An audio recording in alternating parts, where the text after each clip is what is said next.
Hey guys, welcome back. I'm Samson Dubina, and today I've got some great content talking about the stages of developing a professional serve.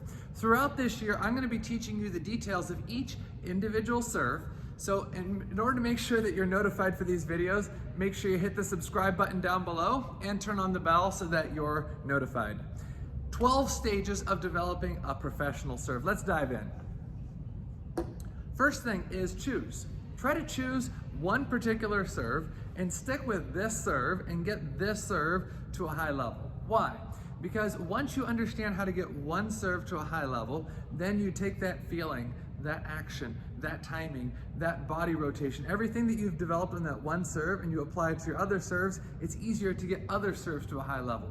Where if you divide up your time and you spend 10% on this serve and 10% on this serve and 10% on this serve, usually you end up with, 10, 15, 20 intermediate level serves. So take the time this year to develop one very professional serve.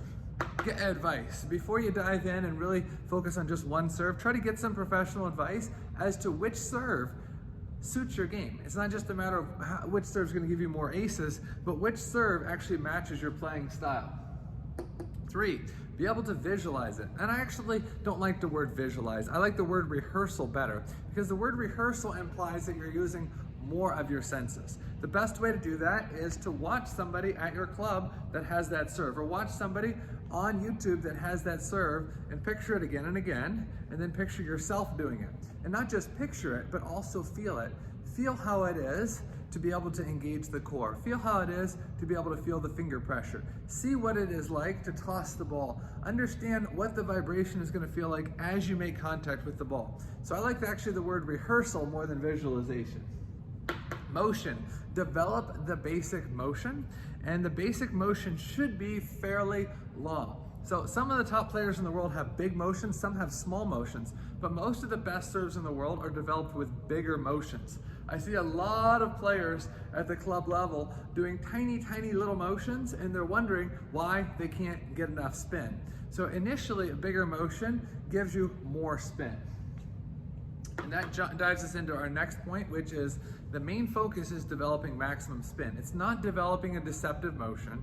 It's not keeping it low or short. Your base serve needs to have a lot of spin. As long as you keep trying to focus on making a tricky motion or keeping it very, very low initially, it's difficult to get spin later. So the first thing you need to develop is getting maximum spin. The second thing is various spins. Again, we're not focused on keeping it low or deceptive, just two distinct obvious spins. Maybe one is heavy backspin side spin and one is heavy topspin side spin. The next is short and long.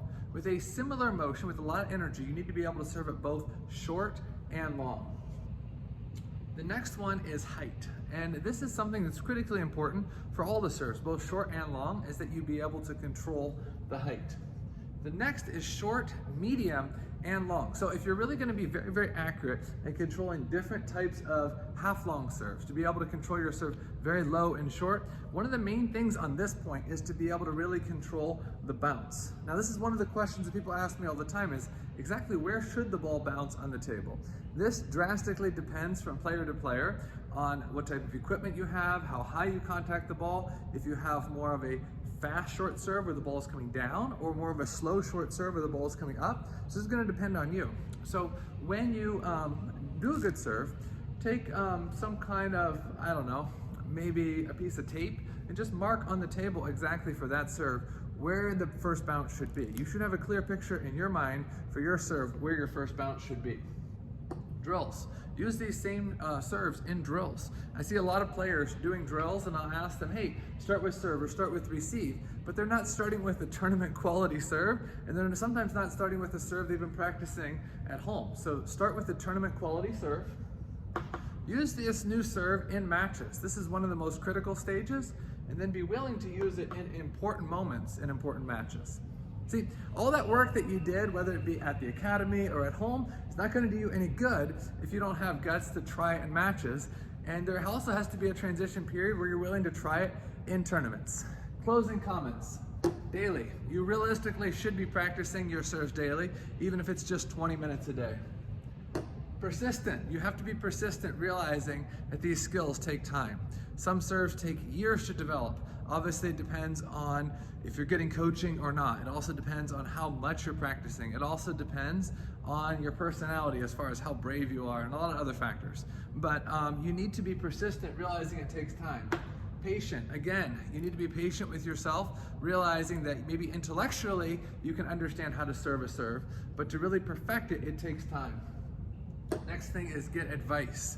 You can work on your serve for years and maybe not make as much progress as if you've got a professional advice from a coach that he can work through it with you, maybe in a couple weeks, what would take you years to develop. Next thing is quality equipment. I see a lot of people trying to develop spin, but their racket or the rubber is not appropriate. So in order to be able to generate good spin, this starts with having quality equipment. The sponsor for this week's video is Paddle Palace. So make sure you visit paddlepalace.com for the latest updates as far as equipment. Also, you can see some tips from me there. But as far as equipment goes, one thing that I like about Paddle Palace is they've recently changed their website that you can search based on a number of factors. Brand of the rubber, cost of the rubber, type of the rubber, as far as speed or spin. So you can really easily find and navigate and find a rubber that's good for you.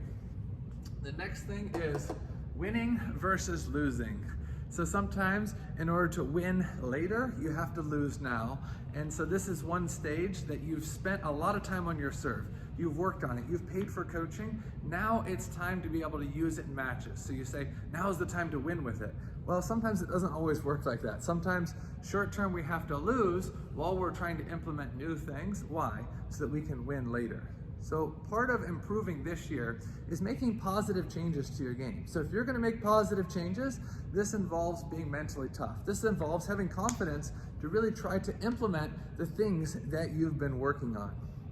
There's a saying that says, if you don't know where you're going, any road will get you there. So before you start with developing new serves or anything else, make sure you set goals for yourself. Make sure you talk these over with your coaches, and make sure you don't give up and you are diligent at reaching those goals. I'm Samson Dubina. Thanks for watching. Make sure you check out our sponsor, paddlepalace.com. Also, as I mentioned earlier, make sure you subscribe and turn on the bell if you're watching this video on YouTube so that you'll be notified on the next Samson Dubina video. Thanks for watching, and I'll see you soon.